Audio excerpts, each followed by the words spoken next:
So prior to The Last Dance coming out and dominating the news cycle, one of the things that led us into Sunday morning was Jantzen Dunn. Okay, so this story was wild and really shows what Ohio State has been doing and how difficult it has been for some to recruit during this time, and also just to get a kid in the boat. So late Saturday night, Lincoln Riley tweets out the eyes, which is a subtweet around here, and lets everybody know that OU picked up a commitment, right? And right on time, because you needed a win, and you needed a win on this non-spring football Saturday where we had winners and losers. North Carolina moves up, had 2 commits. Alabama got 2 commits in 3 days to go from 55th nationally to 39th and 8th in the SEC, picking up a wide receiver in Agiye Hall, who is 6'3", 190 pounds. Tremendous after the catch. We saw USC pick up commitments. We saw Georgia pick up commitments. And we saw Ohio State just continues to win, with Tomise Adelier last week being their 16th in this class. So Oklahoma, 1, picking up a commit, and 2, picking up one that would play on the defensive side of the ball. It's not going to be a small thing.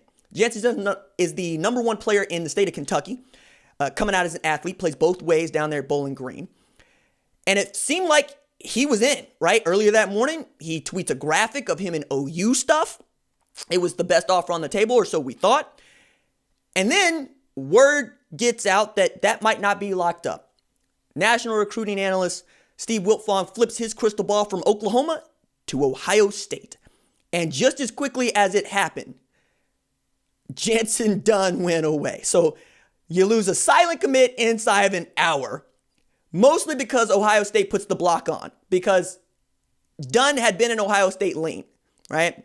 He's from Kentucky. It's closer to there. He understands what they've been. You got to remember, he comes up in a time when Ohio State is not just good, they've been good, and they've won national championships. He hasn't seen Oklahoma win a national championship, right? He hasn't seen Oklahoma play in a national championship game since 2008, right? And even then, he ain't that old, right? Meanwhile, the 2014 team happened for Ohio State, and that 2015 team, which had the Bosa brothers, Ezekiel Elliott, Michael Thomas, Von Bell, and others on it, happened as he's coming up through the ranks, right? As he's entering high school. So the idea that Kerry Combs coming back to Ohio State, being the defense coordinator, helping with that secondary and being able to recruit, that fits. But it also shows just how difficult it is right now for Lincoln Riley to get kids in the boat who haven't already told him they're going to be there. Now, you could say that the serious 3 or 5 or 6 other dudes are ready to commit, but until they do, and until it is public knowledge, it doesn't matter, right? Not in that way. I mean, Bijan Robinson was a silent commit to Ohio State before deciding to go to Texas. Same thing with Kendall Milton, who ends up signing at Georgia. So while we're seeing Ohio State really open up this 60-point lead over number 2, which is North Carolina at this point, and then you get Clemson at 3, you get Florida at 4, USC moves up to 5. So they're also able to do some things, right? LSU looks like any day now they're going to be able to count Garrett Nussmeier as the quarterback in their class. People are making moves even during this time. And what I'm looking at is also what's going on around the Big 12. Because OU still has to defend that title, and it still has to defend that title in a conference where other folks are being able to put together classes a little bit quicker, right? There's still just 4 commits in the boat for Lincoln Riley in 2021 at a time when we're used to seeing at least twice that many. Meanwhile, as I referenced earlier, Dave Aranda picked up William Bradley King from Arkansas State, who was an outstanding player for them, graduate transfer, so he's going to be eligible right away, on a defense that returns just 2 starters, right? So he needs the help, and he needs it right away. And Texas, who has a new coordinator on both sides of the ball, but returns a bunch of talent on the other side of the ball, is looking at Sam Ehlinger and saying if he wins 10 games this year, he gets to 30 wins as a Texas quarterback, which ties him with Vince Young for number 2. Of course, Colt McCoy's at the top with 45 wins, just 8 losses. And now we're talking about Sam Ehlinger being one of the best quarterbacks in Texas history behind Vince Young, Colt McCoy, and probably James Streeter, who won 20 consecutive games as a starter and was 20 and 0. That nobody's going to do that again.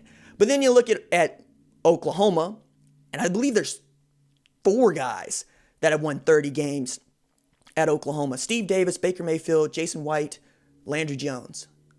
Yeah, I think I got that right. But I bring this up because the idea of Ohio State being able to put the block on an OU seeming commit just after we see him basically get into the boat used to not be a thing that you would ever think could happen. You'd think that Oklahoma would be very good at securing its own. But now with the Jordan thing happening, and you seeing all these coaches putting on these J's like they're 17 years old once again, and taking pictures of their shoes and putting them on the Twitters, and you're one of just a handful of schools that get to count themselves as Jordan brand, North Carolina, Florida, Michigan, and of course OU, maybe you get some momentum off of Michael Jordan.